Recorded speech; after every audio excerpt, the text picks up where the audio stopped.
vamos a adelantar el asunto del impuesto diferido. En el sitio web ustedes van a bajar, váyanse por favor al sitio, para empezar la sesión de hoy día, ustedes se van al módulo número 3, el avanzado.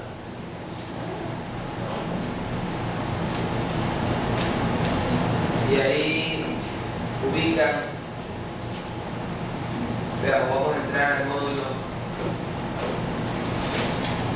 y buscamos la sección que habla de los impuestos diferidos, impuestos a las ganancias, sección 29. Aquí hay un archivo que van a bajar, un archivo en Excel. ¿Se alcanzan a ver? Van al módulo número 3, el que es avanzado, donde dice caso práctico de impuestos diferidos, bajan este archivo. ¿Okay?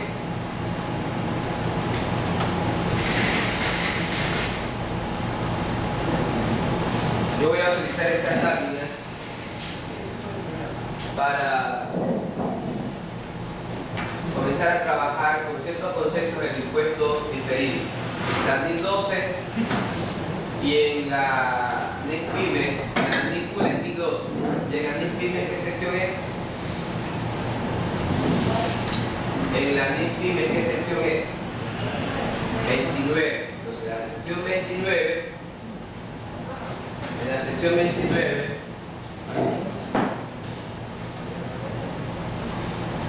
hablamos sobre el tratamiento de los impuestos para las pymes, pequeñas y medianas empresas. ¿Ya? Sin embargo, yo voy a utilizar esta presentación que ustedes ya la tienen en el curso de las IFRS, el que la vimos. ¿Okay? NIC 12, el impuesto a las ganancias. Esto es una situación especial acá en el país, es una novedad, porque nunca habíamos aplicado una norma que hable de los impuestos. ¿Cuál es el objetivo de esta norma? Dice prescribir el tratamiento contable de los impuestos que recaen sobre las ganancias o rentas en las empresas.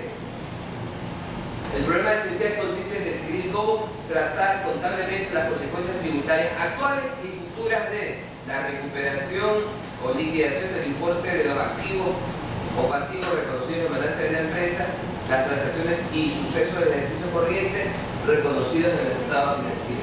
Miren, yo les quiero mencionar algo. Cuando usted prepara estados financieros, los hace con el propósito de presentar la información al servicio de rentas internas. Contesto. Cuando usted prepara el estado financiero, lo hace con el objetivo de presentar información al servicio de rentas internas. La respuesta es no, porque la declaración de impuestos, esa es una preparación especial con la cual tienen ustedes que aplicar las leyes y los reglamentos, tienen que hacer la conciliación tributaria. Cuando nosotros preparamos los estados financieros de uso general, están normados ahora por las NIC, tanto full como pymes, tenemos que pensar siempre en la esencia primero, ¿ya? Y después en la forma legal. Entonces a mí lo que me interesa es obtener un estado financiero razonable. Después de que yo tenga mi estado financiero razonable, yo tengo que hacer la conciliación tributaria y prácticamente saco un balance tributario, y ahí tengo que analizar las diferencias que se me dan entre el balance financiero y el balance tributario. Esas diferencias se pueden compensar en el tiempo o nunca se compensan. El tratamiento de los impuestos diferidos les dice, como su nombre dice, diferido, o sea, no te pago hoy, sino que te pago mañana, te difiero. Nos habla mucho de una diferencia en el tiempo. esas diferencias deberían compensarse en el tiempo para que surjan los impuestos diferidos. Porque si la diferencia no se compensa en el tiempo, estoy hablando de diferencia entre la base financiera y la base tributaria. Si la diferencia no se compensa en el tiempo, no hablamos de impuestos diferidos, ¿ya? Por ejemplo, les voy a poner dos situaciones. Provisión de incobrables en exceso del reglamento. Y voy a poner otra. Exceso de gastos de viaje. Ya tenemos dos situaciones ahí. La primera es que hemos hecho la provisión de incobrables que necesitábamos de acuerdo a las normas, NIF, FUL o PYME. Y la otra es, tuvimos un exceso de gastos de viaje. ¿Qué pasa cuando en la empresa se incurren en más gastos de viaje de los que nos acepta el fisco? No es deducible, ¿ya? Entonces, les hago una pregunta. ¿En la situación A o en la situación B? ¿Cuál de esas situaciones se pueden compensar en el tiempo? Que el fisco sí nos acepte. La A es la única que se puede compensar. Esta nunca se va a compensar. Por lo tanto, les hago la pregunta. Impuesto diferido. ¿En qué situación se genera impuesto diferido? ¿En la A o en la B? En la A. Perfecto, muy bien. Tiene buen profesor. Ok. Entonces, el tema de los impuestos diferidos es que en algunos casos nos queda impuesto diferido activo que vamos a recuperar en el futuro o impuesto diferido pasivo que vamos a pagar en el futuro.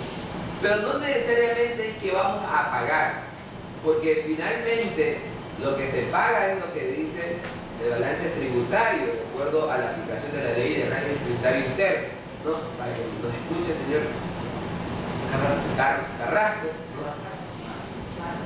Que se tiene que pagar de acuerdo a lo que dice la ley.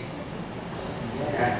Sin embargo, hay situaciones en las cuales yo tengo que valorar bien mis cuentas por cobrar, y el valorar bien mis cuentas por cobrar me obliga a registrar provisiones que las necesitamos, pero pueden exceder de lo que en un momento determinado nos acepta el fisco. Pero eso se va a compensar porque el fisco sí nos acepta cuando se cumplen ciertas condiciones y se dan de baja las cuentas por cobrar. Asimismo, las provisiones de obsolescencia no son deducibles cuando usted provisiona la obsolescencia, porque imagínense, el fisco también, todo el mundo va a decir, uy, mis inventarios están dañados, siempre están, no valen, están caducados. Pero ¿cómo el fisco va a poder verificar si realmente es así? O sea, todo depende de la palabra de las empresas.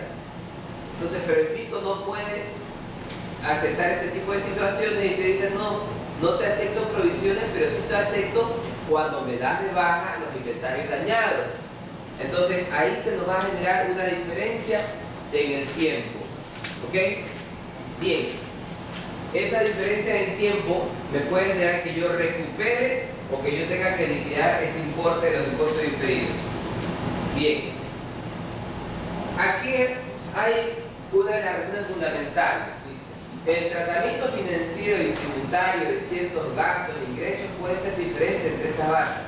Las normas tributarias pueden incluir tratamientos que bajo la NIF son permitidos, ¿ya? Por lo tanto, la utilidad financiera antes de impuestos no es igual a la utilidad sujeta a impuestos. Primer concepto, la utilidad financiera no es igual a la utilidad sujeta a impuestos.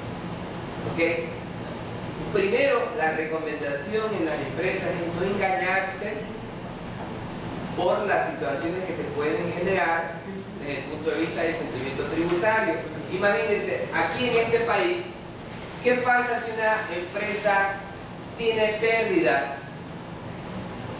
¿Paga impuesto a la renta o no?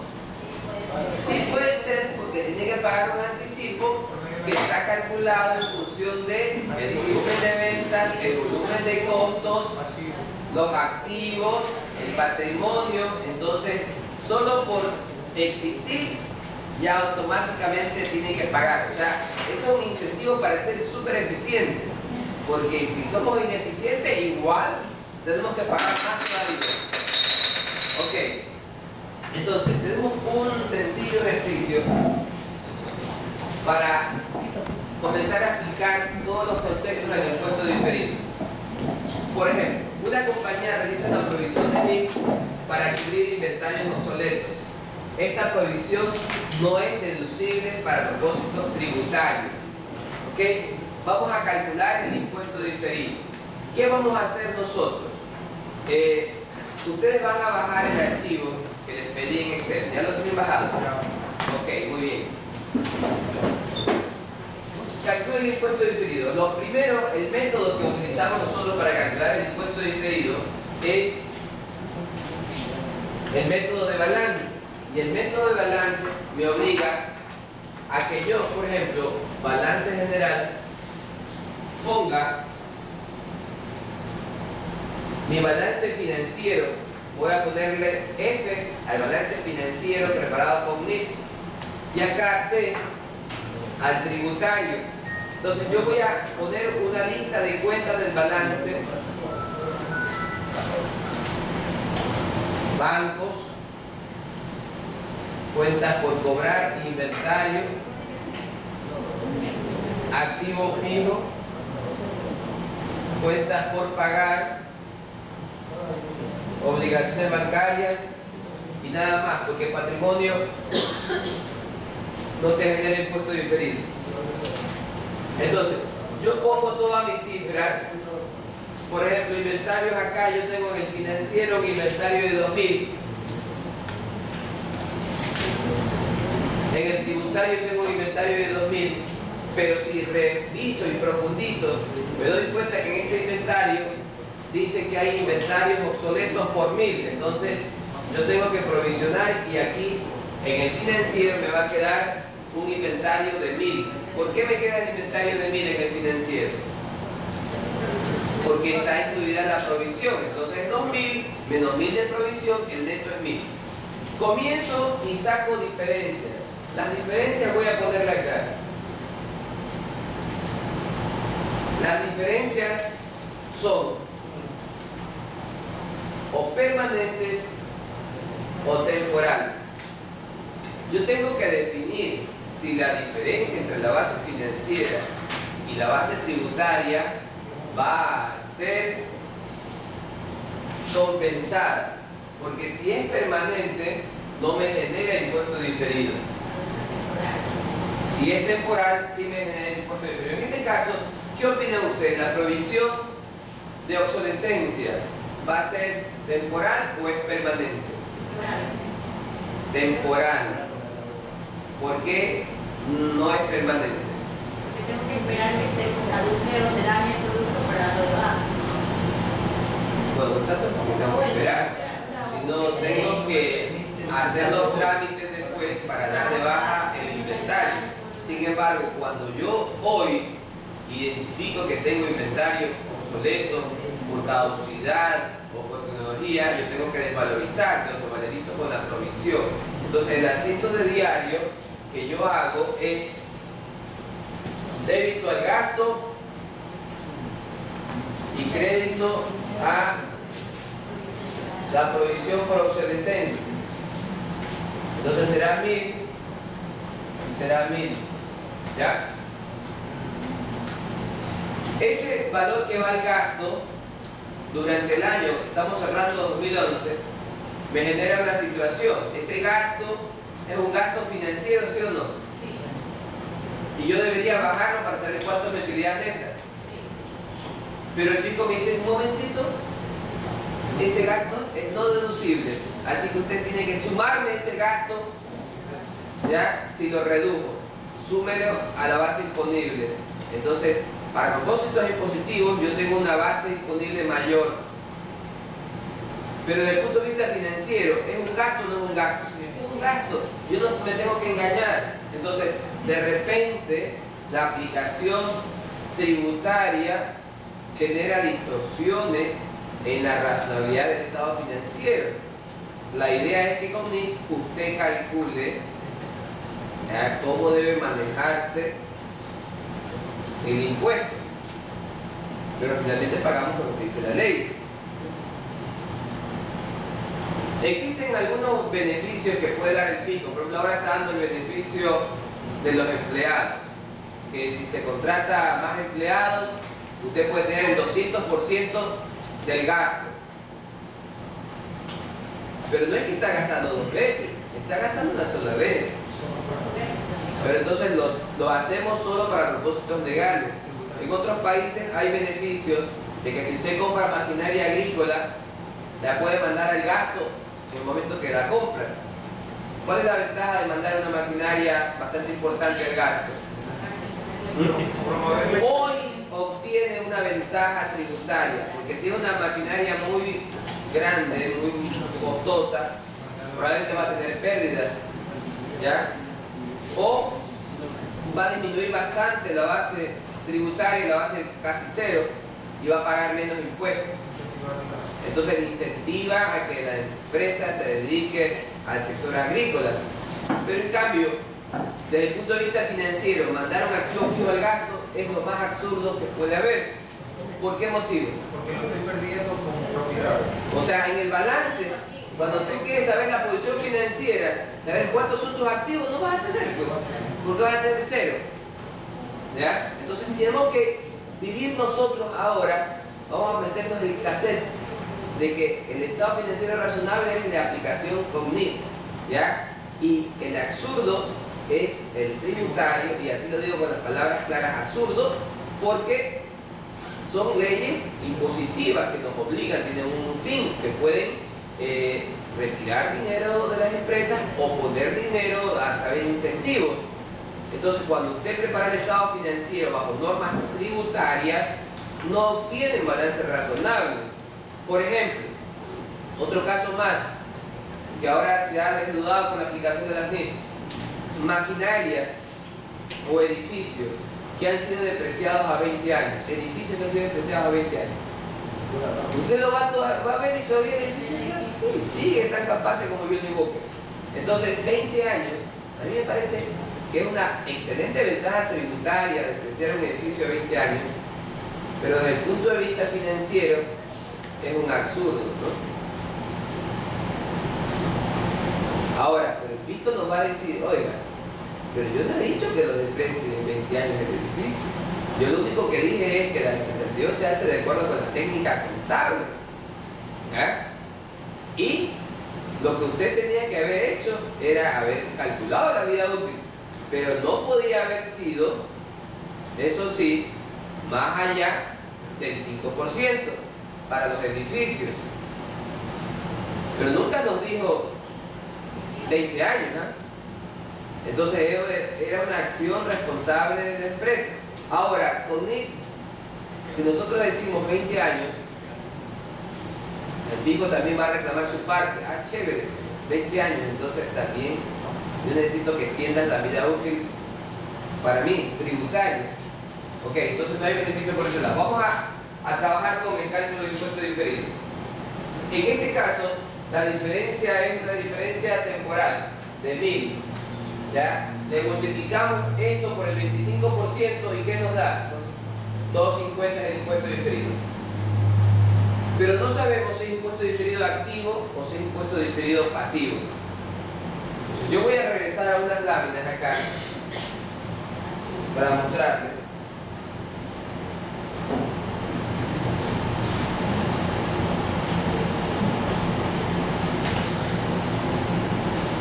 Ok, con estas láminas les vamos a mostrar de una manera rápida en el activo y en el pasivo. En el activo, si el valor contable es mayor que la base tributaria, me genera pasivo por impuesto diferido. Si el valor contable es menor que la base tributaria, me genera activo por impuesto diferido. Vamos a ver. ¿El valor financiero es mayor o es menor? Menor. Entonces estamos acá. Diferencia temporaria deducible, activo por impuesto diferido. ¿Ya? Entonces, este va a ser activo por impuesto diferido. Activo por impuesto diferido. Por el valor de 2.50. ¿Ya? Ok. Este es el método de balance. Vamos a revisar el método de resultados, que es bastante fácil, con nuestro archivo en Excel. Ok, bien. Me dice por favor si se ve bien o se ve mal para aumentarlo. Aumento. ¿Lo leen? Perfectamente bien. Ok, ustedes tienen el mismo archivo, ¿no? Tenemos nosotros nuestro balance tributario. 10.000 de cuentas por cobrar, inventario 2.000, costos 100.000, depreciación 10.000, 90.000, total de activos 102.000. En el tema de pasivos tenemos 7.000, 8.150 de impuestos por pagar, 60.000 de capital social y la utilidad neta 26.000. ¿De dónde viene la utilidad neta? La utilidad neta acá está. Bien, el pérdida de ganancias, ventas 50, costo de ventas 5.000, la utilidad bruta de 45.000, la depreciación 10.000, la utilidad de impuestos 35.000. Vamos a eliminar participación de trabajadores para hacerlo más sencillo. Impuesto de la renta, utilidad neta 26.250. Entonces, este es nuestro balance tributario. Vamos a hacer el primer análisis y decir, oye, pero aquí en estos inventarios tú tienes una provisión de 1.000 de los obsoletos y los inventarios no está bien que tú los pongas por 2.000 porque estás sobreestimando los activos y estás de alguna manera también sobreestimando la utilidad. Esta utilidad que se está poniendo aquí está sobreestimada. Entonces miren los efectos cuando usted no valora adecuadamente los activos. Tiene un golpe acá sobreestimado y acá patrimonio sobreestimado. Claro, porque por un lado el balance, ¿no? Sí. Aumenta los activos y por otro lado se aumenta el patrimonio de una manera irreal. Porque cuando usted dice 2.000 en inventario, ¿qué le dice al lector? Que va a poder vender esos 2.000 sin ningún problema, pero eso no es la realidad acá. Entonces yo hago el ajuste que vimos ahí y como los programas de cocina ya están fusionados el balance de cognido, porque lo único que he hecho es disminuir aquí, que antes teníamos 2.000, ahora tenemos 1.000 y tenemos ya nuestro primer ajuste NIF. Automáticamente me va a cambiar el valor de activo fijo, el total de activos. No vamos a considerar este valor de impuesto diferido. Solamente voy a hacer el análisis acá a nivel del estado de resultados. ¿Qué cuenta identifica nueva aquí en el estado de resultados NIF? Provisión de obsolescencia por el valor de 1.000. En consecuencia, si yo considero que esa provisión va a ser compensada en el futuro con una baja de los activos, yo sí la voy a utilizar para disminuir la base tributaria. Entonces la base tributaria financiera es 34 y la tributaria es 35. La base financiera, utilidad de impuestos financiera es 34 y la utilidad de impuestos, la base tributaria es 35. Por lo tanto, el impuesto financiero debía haber salido 8.500 y de hecho salió 8.500, pero al fisco tenemos que pagarles de acuerdo con la ley del régimen tributario interno. ¿Ok? ¿Qué efecto me da esta diferencia entre uno y otro? Por acá tengo yo el asiento de diario.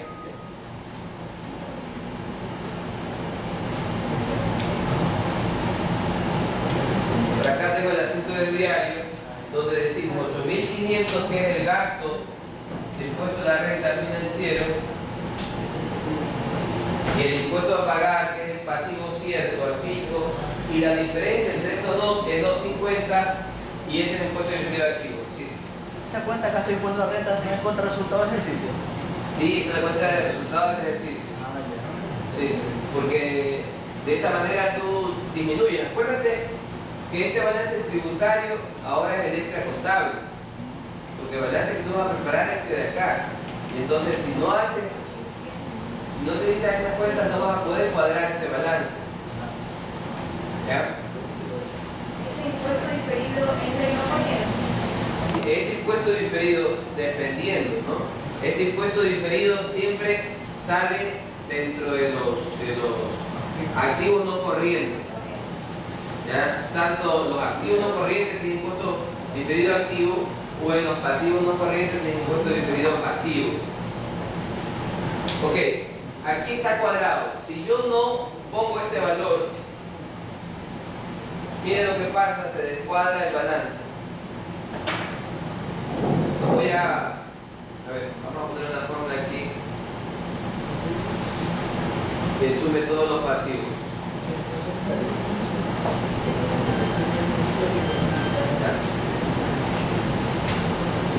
Bien. Si yo elimino los 250, miren, automáticamente se descuadró el balance. Entonces necesito, ahí voy a poner de nuevo, necesito cuadrar con el impuesto diferido. Entonces, antes, con las normas del país, usted no tenía que contabilizar estas diferencias entre la base financiera y la tributaria. Ahora, primera vez que vamos a contabilizar estas diferencias, porque estas diferencias entre la base financiera y la base tributaria van a tener un efecto de impuesto diferido activo o impuesto diferido pasivo. Por lo tanto, se hace muy importante el análisis. ¿Okay? Hasta aquí, ¿qué preguntas tienen? ¿Qué aspecto se le ha hecho complicado en relación a lo que hemos visto? Por lo visto está todo claro. Sin problema. ¿Alguna duda? Pregunten. Doctor, en el caso de la mercadería, en el caso de los activos que para mí es más sencillo decir que se revaloriza ese interior.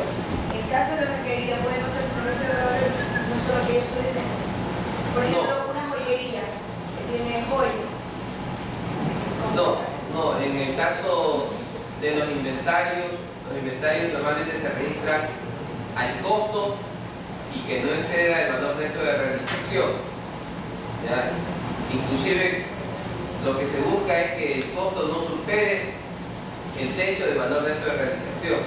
Entonces no podríamos nosotros, inclusive en el tema de joyería, decir que vamos a revalorizar las joyas.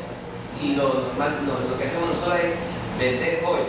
Otra cosa diferente sería que yo tenga como propiedades de inversión, como algún activo valioso, una joya, y entonces la revalorice. Porque, por ejemplo, hay casos de los cuadros, entonces hay cosas que tienen algunas instituciones bancarias, entonces sí es susceptible de que se revaloricen, pero pensando siempre en el beneficio que va a obtener la empresa. Porque yo también cuestionaría que un cuadro de Van Gogh se revalorice, pero si el objetivo no es la venta, me explico, es medio especial, habría que analizarlo. Siempre no tenemos que aplicar las cosas de una manera así exacta, sino que tenemos que analizar esa forma y algunos otros principios, porque finalmente cada cosa que ponemos en el balance como un activo es porque me va a generar beneficio a la empresa y el costo se puede medir de manera confiable, pero si no se cumplen esos parámetros es complicado mantener ese activo. Vamos nosotros a recorrer la máquina del tiempo y vamos a pasar al año 2010. ¿Qué pasaría en el año 2010? ¿Ya? En el año 2010 En este ejemplo,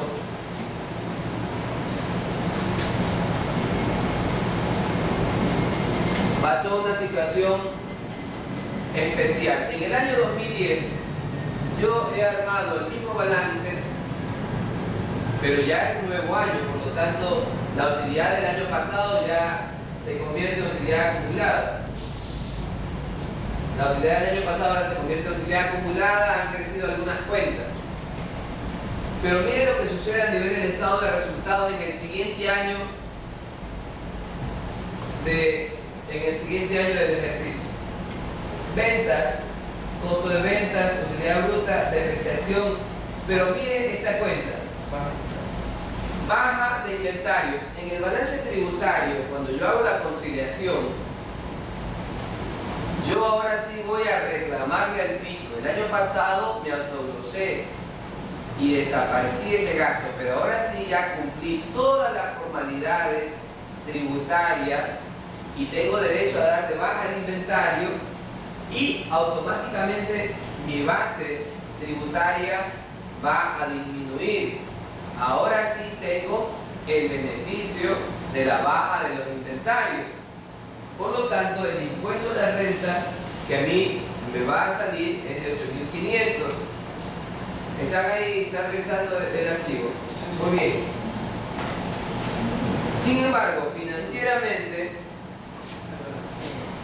yo no puedo registrar 2 veces un gasto. ¿Por qué? Porque ese gasto de provisión de obsolescencia yo ya lo registré el año pasado.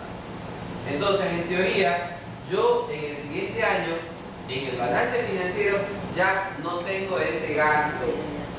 Por eso aquí dice 0. Por eso es que utilidad bruta menos la depreciación me da una utilidad antes de impuesto mayor que la tributaria.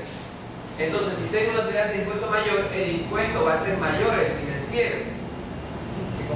¿Qué sucede? Que comienza a compensarse, ¿no? Se da la vuelta la situación del impuesto diferido. Y yo voy ahora al asiento del diario. Y el asiento del diario ahora me dice que el impuesto a pagar el fisco es 8.500 y el gasto del impuesto a la renta financiera es 8.750. Por lo tanto, aquí me hace cuadrar un crédito. Yo he utilizado la palabra impuesto diferido activo porque estoy haciendo un ejemplo donde tengo un año y tengo el otro inmediato que se compensa. Pero en teoría, aquí debería estar la palabra impuesto diferido pasivo, porque acá, aplicando nuestra plantilla, si yo comparo ahora el valor del inventario en el siguiente año, sería el inventario financiero, ya, para que salga, aquí sería por ejemplo 0 y acá sería 1000, para que nos salga, porque acá, el momento que nos damos de baja, estamos registrando y estamos desapareciendo ese inventario. Sin embargo, financieramente podemos tener otro valor ahí. Entonces, al hacer esto acá, nos sale igual los 250, pero es lo contrario.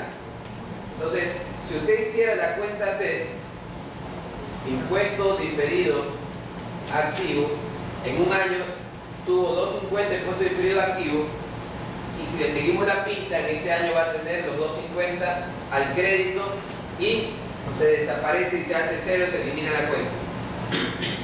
Una de las complicaciones del impuesto diferido es llevar esta historia, porque el impuesto diferido se debe obtener para cada una de las cuentas, que le genere una diferencia temporal. ¿Me explico? Entonces ahí viene algunas de las complicaciones, ¿ya? El efecto de la disminución del impuesto diferido lo tengo acá en mi balance. Si ven, impuesto diferido, ya no hay nada. ¿Ok? Bien, vamos a seguir un poquito con las láminas.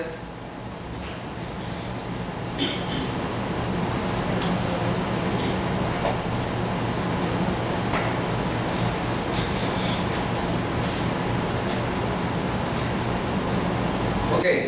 Dice, el denominado efecto impositivo se produce como un gasto reconocido según el criterio de vengado. Claro, porque yo no tengo que esperar a que se destruyan los inventarios para saber que tengo que provisionar.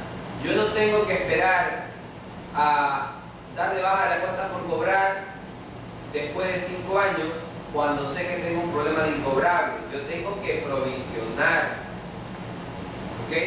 Dice que el efecto impositivo es la consecuencia de la diferente consideración tributaria y financiera de los sucesos económicos que dan lugar a valoraciones diferentes de los elementos de los estados financieros según cada normativa. Es exactamente lo que hemos explicado hasta ahora. La contabilización del efecto impositivo no es más que el reconocimiento contable de los efectos económicos futuros derivados de estas dos valoraciones dispares, la tributaria y la financiera. ¿Cuál es un acontecimiento futuro? En este caso que hemos visto, de provisión de obsolescencia. ¿Cuál es el caso futuro? La baja en el futuro. La baja de los inventarios en el futuro. ¿Ya? Que en este momento provisionarlo me genera un impuesto diferido activo, porque para mí, en el primer año, ¿qué era mayor? ¿El gasto de impuesto financiero o el tributario? El tributario. Por lo tanto, yo tenía ahí un impuesto diferido activo. Vamos a crear una regla también. En función de lo que hemos visto, en este momento. En el año 2009 que pusimos de ejemplo, ¿cuál era mayor? ¿El gasto de impuesto a la renta financiera o el tributario? El tributario. Entonces, cuando el gasto de impuesto a la renta tributario es mayor que el financiero, se genera impuesto diferido. Escriba la primera regla. Ese es el método de resultado.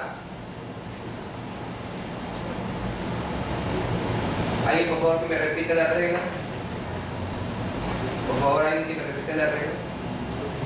Cuando la base del impuesto a la renta financiero es menor que la base de la renta tributaria,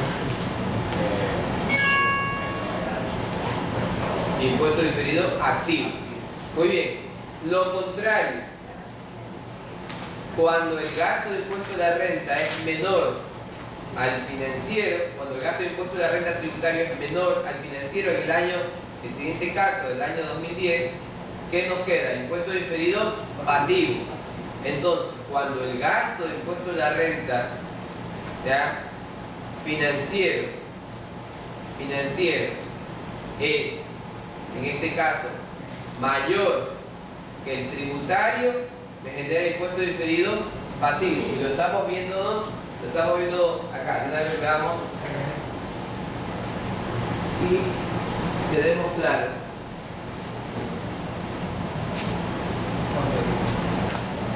Cuando el gasto de impuesto a la renta es mayor del financiero que el tributario, me queda impuesto diferido pasivo. ¿Ok? Esa regla, grábenla para resolver los problemas del impuesto diferido. ¿Ok? Bien. Regresamos a la presentación.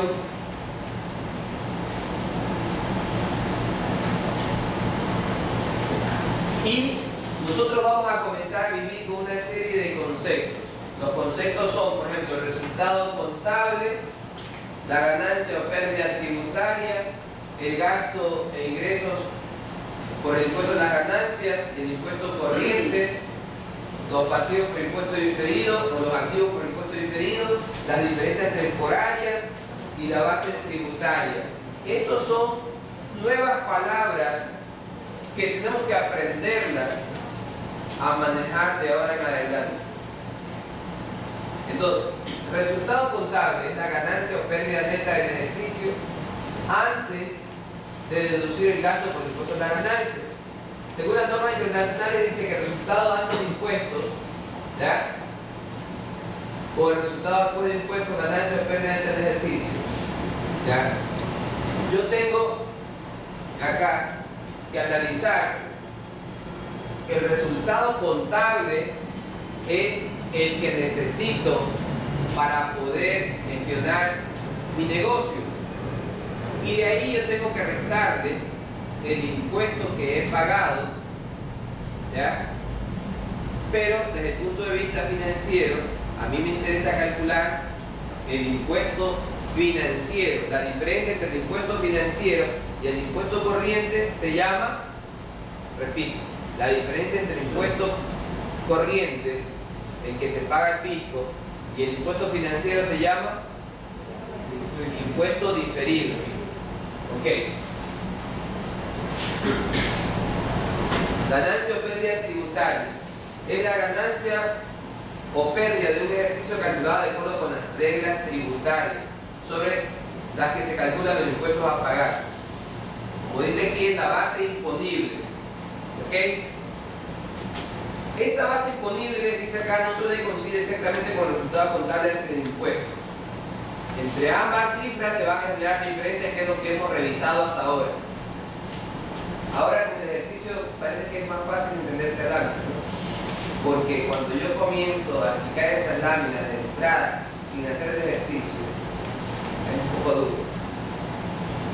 Bien, gastos o ingresos por impuestos. Dice, es el importe total por este concepto que se incluye para la determinación de la ganancia o pérdida de aquel ejercicio relacionada con el impuesto corriente y el diferido. O sea, por eso yo hablo de gasto de impuesto a la renta, ¿ya? Porque el impuesto corriente es el que paga el fisco, más o menos el impuesto diferido es el financiero. Por eso es que habla aquí de los dos componentes, el impuesto corriente y el impuesto diferido. Impuesto corriente. Esta es la cantidad a pagar por el impuesto sobre la ganancia relativa a la ganancia o pérdida tributaria del ejercicio. ¿Ya? La cantidad a pagar o a recuperar aparecerá como un activo o un pasivo. Este es el que se paga al fisco. Pasivo por impuesto diferido. Son las cantidades de impuestos sobre las ganancias a pagar en ejercicios futuros relacionadas con las diferencias temporarias imponibles. Y activo por impuesto diferido son las cantidades de impuestos sobre las ganancias a recuperar en ejercicios futuros relacionadas con diferencias temporarias deducibles, pérdidas tributarias no utilizadas que se compensarán en el futuro o créditos tributarios no utilizados que se aplicarán en ejercicios posteriores. Diferencias temporarias. Ahora sí comenzamos a ver una palabra media rara. Diferencias temporarias, reloj, tiempo. Son las diferencias entre el importe libre de un activo o de un pasivo exigible y su correspondiente base tributaria, que pueden ser imponibles o deducibles. Acá tenemos las imponibles o las deducibles. Imponibles a las que dan lugar a cantidades grabadas al determinar resultados tributarios en ejercicios futuros, o deducibles que dan lugar a cantidades deducibles al determinar resultados tributarios en ejercicios futuros. La base tributaria de un activo. Ahora usted preocúpese de saber cuál es la base tributaria de un activo. Es el importe atribuido a dicho activo pasivo exigible para fines tributarios. ¿Ok? Bien. Como hemos dicho, la base tributaria es la clave para que usted identifique cuánto es el valor del activo y cuál es su base tributaria. Hemos hablado del enfoque de balance, que es el que estamos aplicando, ¿no? Aquí hay un gráfico. Estas son las diferencias temporarias, estas son las diferencias temporales, estas son las diferencias permanentes, ¿ya? Supuestamente, todo lo que son diferencias temporales me van a generar impuestos diferidos. Las diferencias permanentes, ¿ya?, no me generan impuestos diferidos, ¿ya? Sin embargo, por ahí dice que hay unas diferencias permanentes que son temporarias, entonces habría que analizar. Hay unos efectos medios especiales por acá. Bueno, vamos a analizar algunas partidas que normalmente les van a generar diferencias entre la base financiera y la tributaria. Estas normas esta lámina está hecha con base a la NIF Full, ¿ya? No está hecho en base a la NIF Pymes. Hay unas ligeras variaciones que hay que tener también cuidado. Por ejemplo, la provisión de indemnizaciones. Este es el tratamiento financiero y este es el tratamiento tributario, ¿ya? El fisco probablemente no le va a permitir provisionar así nomás el hecho que usted va a indemnizar, sino que le dice no, cuando tú liquides yo te hago deducible ese valor. Tenemos algunas provisiones que aquí en el país sí son deducibles. Por ejemplo, creo que la provisión de desahucio ahora es deducible, ¿ya? Antes había un asunto que decía las provisiones de desahucio no eran deducibles, pero ahora son perfectamente deducibles, ¿ya? Pero no puede usted, por ejemplo, hacer esas provisiones porque va a liquidar el personal, porque esas provisiones serían, a pesar de que la norma diga sí, hay que provisionarlo y usted sepa cuánto va a pagar, el fisco, sí, el fisco no le va a permitir, solamente le va a permitir cuando ya se liquida. Sin embargo, hay una diferencia en el tiempo. Si hoy usted tiene que sacarme mi balance y en el balance me tiene que saber poner todos los pasivos que sean exigibles, me va a tener que poner esa provisión del personal que va a liquidar. A pesar de que para propósitos tributarios, la base tributaria de ese pasivo puede ser igual a 0. Por lo tanto, se me va a generar ahí un impuesto diferido, ¿ya? Bien. Otro tema es la jubilación patronal. La jubilación patronal tiene un tratamiento especial para propósitos tributarios. Para propósitos tributarios, el fisco no nos acepta las provisiones de aquel personal que tenga menos de 10 años. Sin embargo, el personal que tiene más de 10 años, esa provisión sí es deducible. Entonces, se comienza a generar una diferencia en el tiempo, porque a medida que pasa el tiempo, va a llegar un momento que la persona, si sigue trabajando, tiene ya los 10 años cumplidos y ya se vuelve deducible. Entonces se me comienza a compensar el impuesto diferido. Otra partida más de las normales, el arrendamiento mercantil, ¿no? El leasing. Como ustedes han visto, el fisco no hace diferencias entre lo que es leasing operativo y leasing financiero. Lo único que nos ha hecho ahora es el truquito de decir que el plazo del contrato debe ser igual a la vida útil del bien. Entonces, de esa manera desalienta la ventaja tributaria. Sin embargo, para el tema de los terrenos, no he revisado si han legislado algo especial, pero yo puedo decir, ok, yo arriendo este terreno,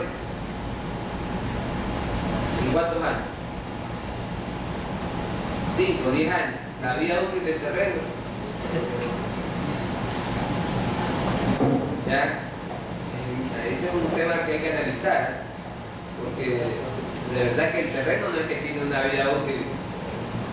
Sin embargo, yo puedo manejar ahí sí el asunto, que el terreno nunca va a ser mío y yo solamente necesito un periodo de tiempo que yo no puedo renovar, porque por ejemplo hay muchos negocios que se dedican al negocio de retail, la venta, entonces necesitan un lugar fijo por 10 años y le hacen un contrato donde le aseguran que se van a quedar 10 años y ahí hacen una construcción no tan onerosa, sino que hacen una construcción así básica, y entonces ahí sí ese tipo de contrato, ¿no? de leasing sería deducible, y desde el punto de vista financiero no tendríamos nosotros que registrar ese terreno, solamente las mejoras que hemos hecho al terreno.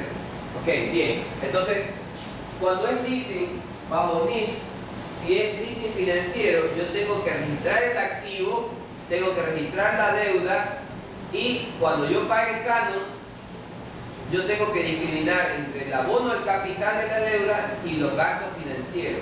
En cambio, para propósitos tributarios, yo puedo tener un gasto así de sencillo. y no necesito tener el activo y no debo depreciar. Entonces ya se me va generando diferencia entre la base financiera y la base tributaria.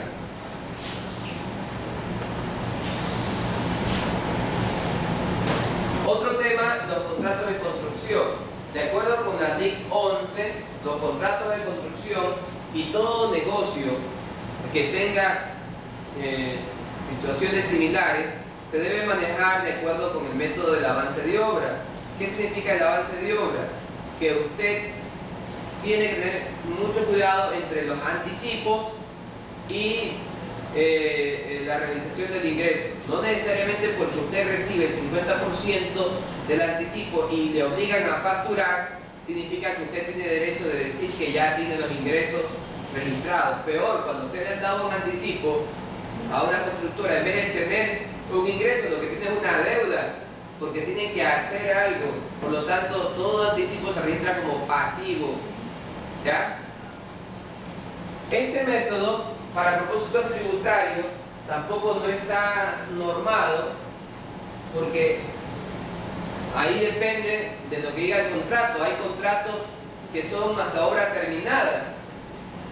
Al final se pasa la factura, al final se registra la factura y se dan de baja los gastos. En NIF es algo imposible que usted pueda decir, ah no, al final voy a dar de baja la obra. ¿Por qué?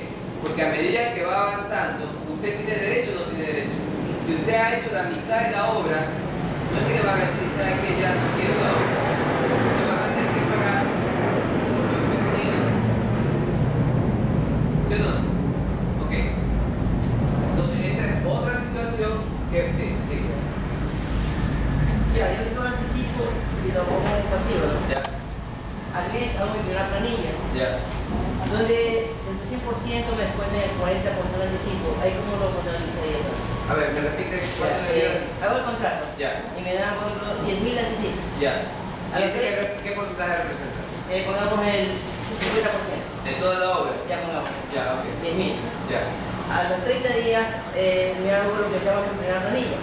Ya. Pongamos que sea sobre 5.000 del anticipo, me Ya, la pide. ok. Esa parte contable, ¿cómo lo haría? Ya, ok.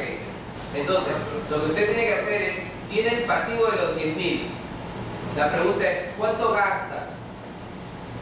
Vamos a asumir que gasta 2.000. Ya, decíame. Ok, 2.000 realmente gasta. Y la pregunta es, esos 2.000, ¿qué porcentaje equivalen a la completación de la obra? Si equivalen al 50%, entonces yo tengo que decir que esos 10.000 ya van al ingreso, porque es el 50%. Yo he avanzado en costos el 50% y puedo liquidar los costos al 50% y tengo el 50% de los ingresos. ¿Me explico? Ese es el caso que usted me está planteando, que recibe un anticipo del 50% de 10.000 y logra avanzar en obra un 50%. Ahora, si usted solamente avanza un 25%, entonces solo liquidará el 25 con la mitad de esos 10.000, o sea, 5.000. 5.000 serán ingresos y 2.000 será de costo. Y 5.000 por pagar. Ahora, ¿cómo lo hago a nivel contable? Bueno, en nivel contable, en primer momento, cuando yo recibo el anticipo, lo recibo a bancos, ya, crédito al pasivo, ¿no? Por 10.000 y por 10.000. ¿Ok? En el momento que comienzo a construir, yo pongo obras en proceso y vamos a suponer que yo invierto 5.000 en obras en proceso. 5.000 y saco de banco, porque utilizo la plata que me han dado, 5.000. ¿Ya? En el momento que ya viene fiscalización y me constata que ya he llegado al 50%, entonces yo ya tengo el derecho de registrar un valor. Yo recibí un anticipo del 50%. ¿Ya? Por lo tanto, si yo avanzaba al 50%, yo ya puedo decir, ¿ya?, que tengo los costos, tengo que dar de baja primero la obra, los costos de construcción por 5.000, doy de baja las obras en proceso por 5.000, y a su vez los ingresos tengo que decir débito al pasivo por 5.000 y ingresos por 5.000. ¿Ya? Entonces, dependiendo de qué método utilice para efectos tributarios, yo puedo tener diferencias, porque por NIF lo hago de acuerdo al método de avance de obra y tributariamente yo puedo utilizar alguna situación, a pesar de que ya... ¿Ah? Sí, entonces yo prefiero que ahí se maneje también tributariamente por avance de obra. Sin embargo, existen algunos problemas cuando en este pasivo se facturó este pasivo. ¿Sí me explico? Entonces hay una factura por ese pasivo. Lo que deberíamos hacer en teoría es decir, ok, tengo facturado el pasivo, pero no puedo poner todo eso como ingreso, ¿ya? Sino que tengo que poner, de acuerdo al avance de obra, por ejemplo, solo 5.000. Sin embargo, podría haber suspicacia ahí del fisco y dice, oye, si necesitas una factura de 10.000, ¿por qué me pusiste así? ¿Ya? Esa factura es el 100% del anticipo. Sí, claro. Ah, bueno, en este caso. Ok, listo. Entonces, no sé si le expliqué el asunto de avance de obra. Después podemos comenzar un poquito más, porque... Bien, entonces, tenemos ya, hasta ahí completamos el asunto del costo diferido. Vamos a ver otros efectos, ¿ya?